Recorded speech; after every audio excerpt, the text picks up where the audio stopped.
Rebecca and Dana, are you both there? This is Dana. Rebecca's here. Hey, What's Dana. up? What up, sister? Hey, I'm ladies, sorry. how are y'all doing? I'm Good. great. I'm great.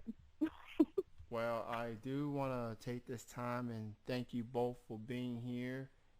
Rebecca, this is the first time I've interviewed you since 2008, and I want to thank you personally for the shout out that you did, and I hope to have that shout out posted on YouTube in the very near future.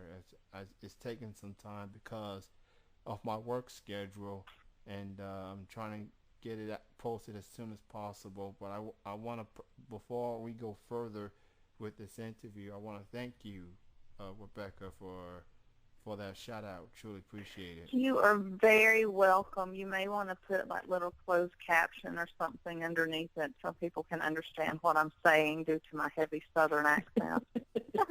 Hey, I understand the accent completely. I'm a Southerner myself, so you're good. Okay, good. All right then.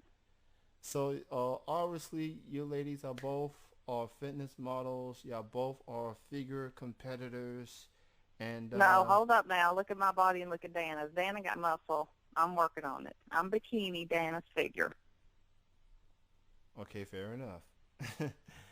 Yeah, Dana got some guns on her. So I want to start off by talking, some fitness and some health, fitness and some health, if you will. And obviously, there's plenty of ways to get in fit, get into some shape. And I'll start with you first, Rebecca. Like on your daily routine, if you will. Like how do you start off with your fitness plan? Like what do you eat? How often do you exercise? Like what's your day like as far as fitness wise? Very hectic. You have to learn how to incorporate everything into your life and your work. So I get up, I do my cardio because I do it fasted, and then I usually eat, and then I proceed to work, and then in between work and all that, I'm eating every 2.5 to 3 hours, and then I carve time out in my day to go to the gym to where I do weights, and then go back to work. So when you live this lifestyle or when you do what Dana and I do on the competitive side of it, you pull like 12-hour days or longer. I know Dana does a lot more because I think she's an early bird. She's up like at 5 o'clock in the morning doing her thing. But that's just it. You just have to, shape your life around competition, really. But for the average person, I would say they could do it by getting up an hour earlier every morning. You could get it knocked out, and you could add fitness into your life. All right, Dana, same question. I think I have it a little bit, I wouldn't say easier, but more flexible. I don't have children that I have to deal with and worry about with school and homework and family life. I am married. But yeah, I get up at 5 o'clock every morning. I'm self-employed. I have an appointment book. I work by a schedule, and I schedule my workouts, my routine, my eating, my food prep, my everything on my appointment book, just like an appointment. So I do the same thing every day. So it's pretty much like having a full-time job that you're not getting paid for. So you've got all these hours committed to your fitness and your goals outside of working. So I'm usually, I'm at the gym twice a day to get this in. I would say probably 5 to 6 days a week. I will say this, considering y'all both experts at this, I'm trying to do, getting into shape myself. Like I'm getting out the house, going for a walk, 20, 30 minutes a day.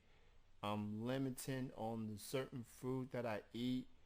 Like I used to drink pop like almost every day, but I'm pretty much slimmed down to it. I'm more drinking water and Propel and V8 tropical blend, if you will. And I've been limiting on the food that I eat.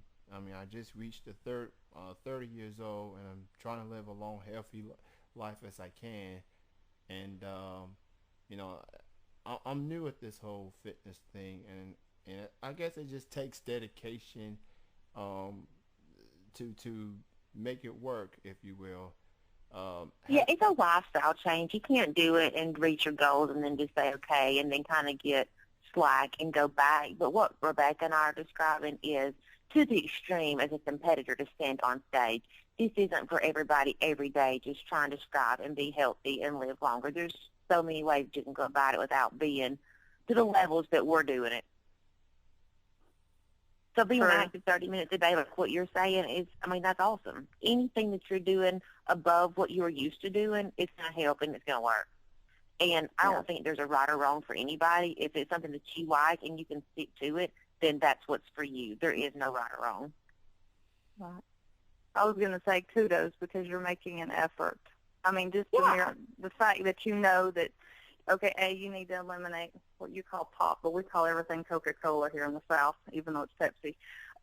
But even though you are eliminating your sodas, you did that on your own. You didn't have to. You knew that that was something that you needed to tweak, and the effort that you're putting into getting up and walking and changing out the other drinks and so forth and adding water into your diet.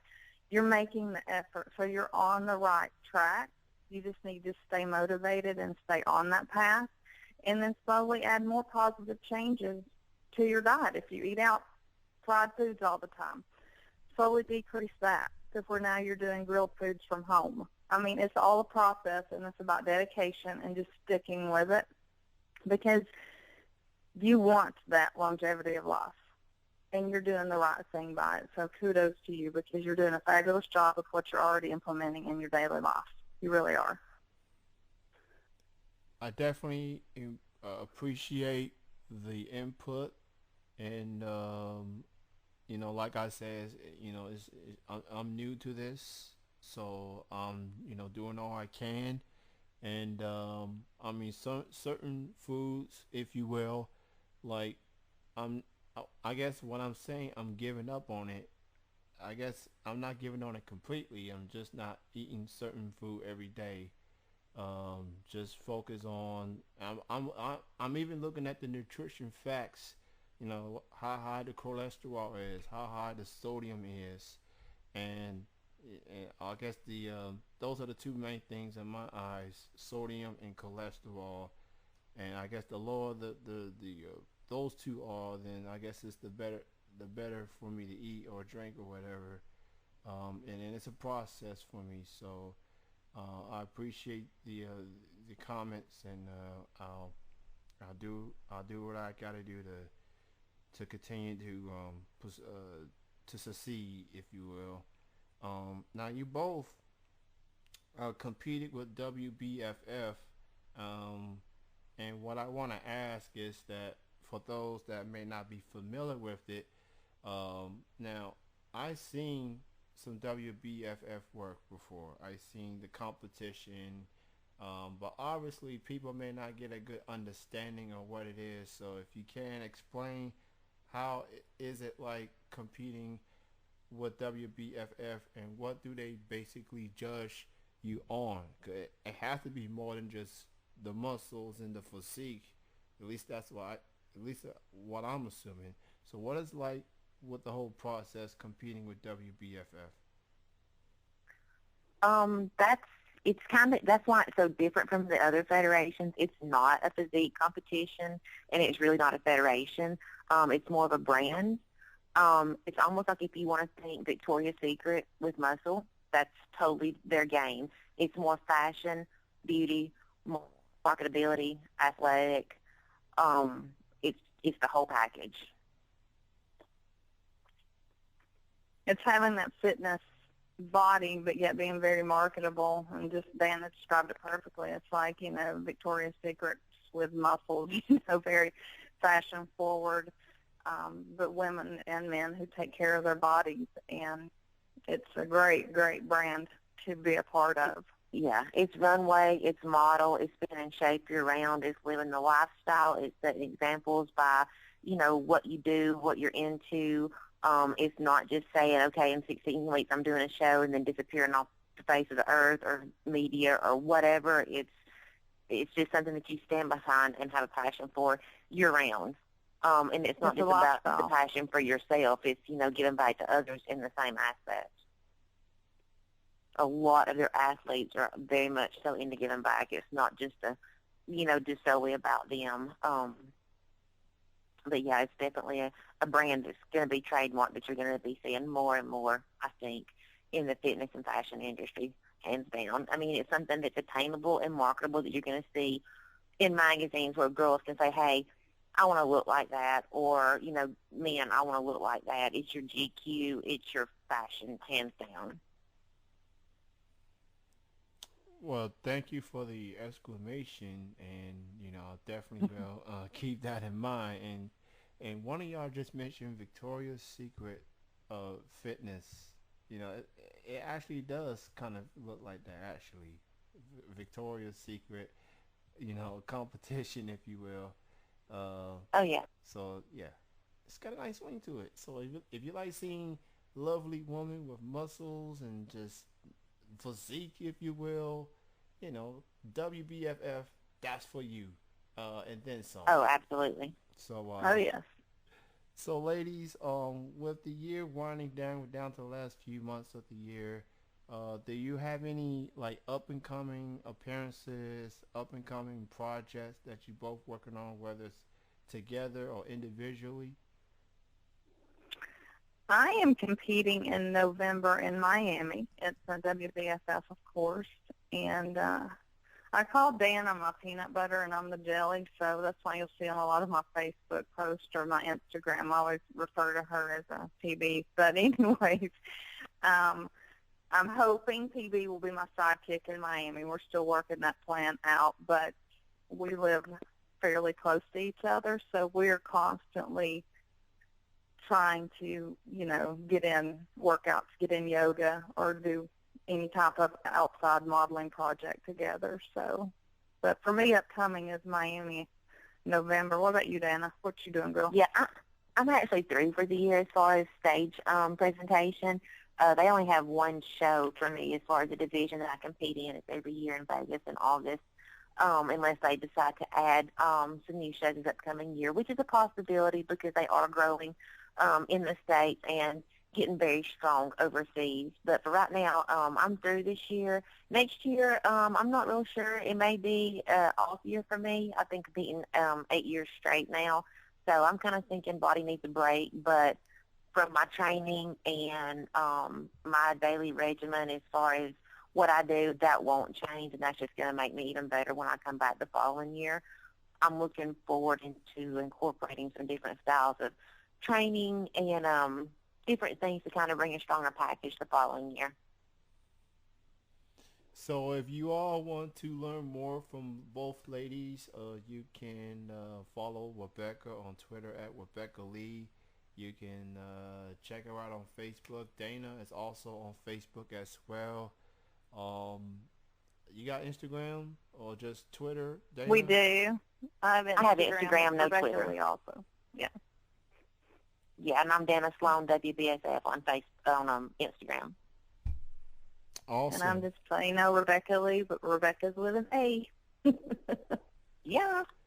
Oh, Yeah. and I like this pairing, PBJ. Y'all really That's us. y'all We're really, together. We're y'all team really, package. y'all really making Well, me I'm- thinking about that peanut butter jelly song. That should be like your theme song, especially if y'all doing the competition. Ladies and gentlemen. Oh, yeah. yeah. Yeah. So, I think we should do that, and we should wear, like, a hood over our head and, like, come in boxing with it playing. What do you think, Dana? Like, I don't I'm know. all We over can it. just let's do it, man. PB&J I'm in over the house. Got it. and one more thing I want to ask you, Rebecca. I hear that you're going to be doing blogs for Eugenia, and I'm familiar with Eugenia. I think that's how I first heard of you and other models like Jessica Vaughn. She doesn't model anymore. She's doing some other work. Some other notable models that I've networked with in the past. How does it feel doing blogging for Eugenia? I'm very, very excited. I cannot wait. The first blog will be in October, and we're just going to kind of see how it goes. It's going to be a blog about fitness, fashion, health, just kind of wrapped all into one, but I was very honored, and I can't wait. So we'll see how everyone adapts and likes the Rebecca Lee madness. But it was an honor. There's a great, great company to work for and to model for, so I'm very blessed that they asked me to do it. Well, speaking of being blessed, I'm blessed to be joined with you two, PBJ. Uh, Dana, it was great chatting with you for the first time, and Rebecca, Absolutely. it's been forever. Well, I mean, 2008. I mean, Okay, you don't have to say it like that because that means I've gotten older, okay? but you're beautiful. Don't make jelly old. Don't make jelly old, okay? You ain't gotten older. You gotten better. Age ain't nothing Nobody but a likes old jelly. They throw it out of the fridge, right? Okay. number. I will say this: age ain't nothing but a number. That's right, baby. I'm like fine wine. Yes. Well, ladies, again, thank you both for your time and continued success. And I'm definitely looking forward to the blog, Rebecca. I definitely will keep an eye on it. Oh, thank you. And, Yes. Well, and happy 7th. I know that you guys just had your anniversary for the radio show. So congrats on that. You guys keep it up because you're absolutely wonderful. Thank you both, ladies, and y'all have a great night. Have a great weekend. And thank you both. You Thank too. you. Thank you. Bye-bye. All right, bye-bye. That was Rebecca Lee and Dana Sloan, both